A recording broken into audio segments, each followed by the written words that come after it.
Hello, എല്ലാവർക്കും നമസ്കാരം. കഴിഞ്ഞ വർഷം ഏകദേശം ഇതേ സമയത്ത് ചേട്ടൻ കുറച്ച് തേനീച്ചക്കൂടുകൾ ഉണ്ടാക്കി വെച്ചിരുന്നു.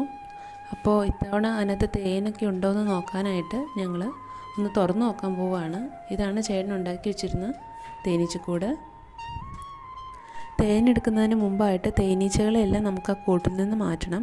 അതിനായിട്ട് ഒരു വലിയ കുപ്പിയുടെ അടിഭാഗം കട്ട് ചെയ്ത് അവിടെ ഒരു നെറ്റ് കൊണ്ട് അടച്ചു വയ്ക്കുക. അതിനുശേഷം അതിൻ്റെ വായ് ഭാഗം തേനീച്ചക്കൂടിൻ്റെ ഉള്ളിലേക്ക് ഇപ്പോൾ വീഡിയോയിൽ കാണാൻ പറ്റും തേനീച്ചകൾ അതിൽ കൂടെ ഇറങ്ങി വരുന്നത്. തേനീച്ചകളെല്ലാം മാറ്റിയതിന് ശേഷമാണ് നമ്മൾ തേനെടുക്കുന്നത്. അപ്പോൾ ചേട്ടൻ അതിൻ്റെ ഓരോ ആണിയും അഴിച്ചു മാറ്റുകയാണ്. ഒരു കത്തിയും കൊണ്ട് അതൊന്ന് തുറക്കാൻ നോക്കുകയാണ്. നന്നായിട്ട് ഒട്ടിപ്പിടിച്ചായിരിക്കുന്നത്.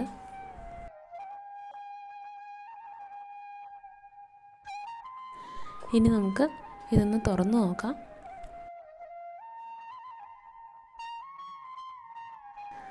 പെട്ടിയുടെ ഒരു സൈഡിൽ നിറച്ചും തേനാണ് ആ കറുത്ത കളറിലിരിക്കുന്നത്. ചേട്ടന് നല്ല സന്തോഷമായി. ചേട്ടനാണ് ഈ പെട്ടി ഉണ്ടാക്കിയതും എൻ്റെ ഐഡിയ ആയിട്ട് വന്നത്. മുകളിൽ ആ ബ്രൗൺ കളറിലിരിക്കുന്നിടത്താണ് തേനീച്ചകളെല്ലാം ഇരിക്കുന്നത്. അതിന് താഴെയായിട്ടൊരു ക്രീം കളറിൽ കാണുന്നതാണ് തേനീച്ചകളുടെ മുട്ടകൾ. തേനെടുക്കുന്നത് കാണാനായിട്ട് ഡിയോണും മമ്മിയും ഡിസുക്കുട്ടിയും ഞാനും പപ്പയും എല്ലാവരും അടുത്തുണ്ടായിരുന്നു. പിള്ളേർക്ക് നല്ല എക്സൈറ്റ്മെൻ്റ് ആയിരുന്നു. അതിനുശേഷം ചേട്ടൻ ആ തേനിൻ്റെ ഭാഗം പതുക്കെ ഒന്ന് കത്തിയും കൊണ്ട് കട്ട് ചെയ്തെടുക്കുകയാണ്.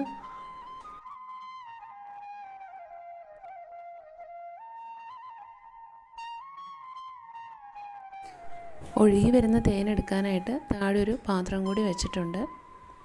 അപ്പോൾ നമ്മൾ പതുക്കെ ചെരിച്ചു കൊടുക്കുമ്പോൾ അതിൽ കൂടെ നന്നായിട്ട് തേൻ ഒഴുകി വരുന്നുണ്ട്. നമ്മളത് ഓരോ പാത്രത്തിലായിട്ട് അതൊന്ന് പിടിക്കുവാണ്. കാണുമ്പോൾ തന്നെ കൊതിയാവും. അതിനകത്ത് നിറച്ചും തേനാണ്.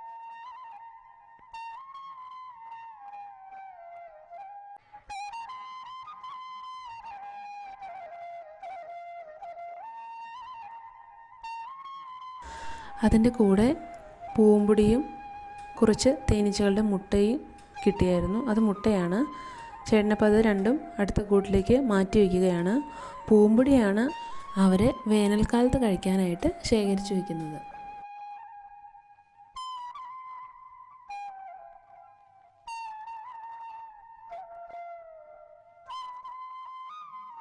ഞങ്ങളെല്ലാവരും കുറേശ്ശെ തേൻ കഴിച്ചു നോക്കി.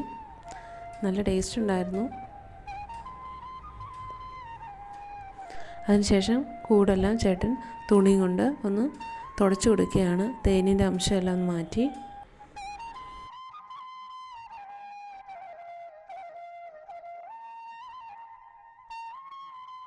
അതിനുശേഷം നമ്മളെടുത്ത തേൻ വെയിലത്ത് വെച്ച് നന്നായിട്ടൊന്ന് ചൂടാക്കാൻ വെക്കുകയാണ്.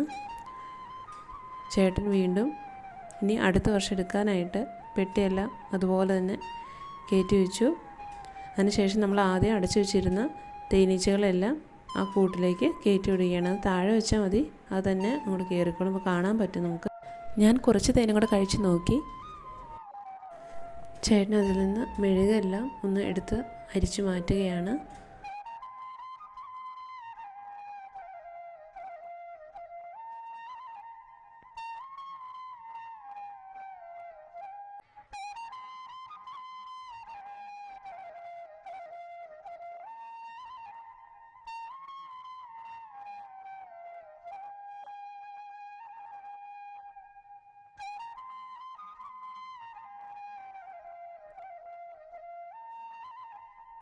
അപ്പോൾ അങ്ങനെ തേന് അരിച്ചെടുത്തു. ഒരു അരപ്പാത്രത്തോളം നമുക്ക് കിട്ടി.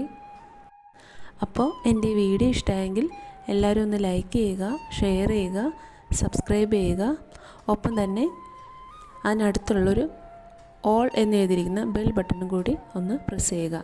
ഇങ്ങനെ ചെയ്താലാണ് ഞാൻ പുതിയ വീഡിയോസ് എല്ലാം അപ്ലോഡ് ചെയ്യുമ്പോൾ അതിൻ്റെ നോട്ടിഫിക്കേഷൻ വരുള്ളൂ. അപ്പോൾ എല്ലാവർക്കും താങ്ക് യു സോ മച്ച്.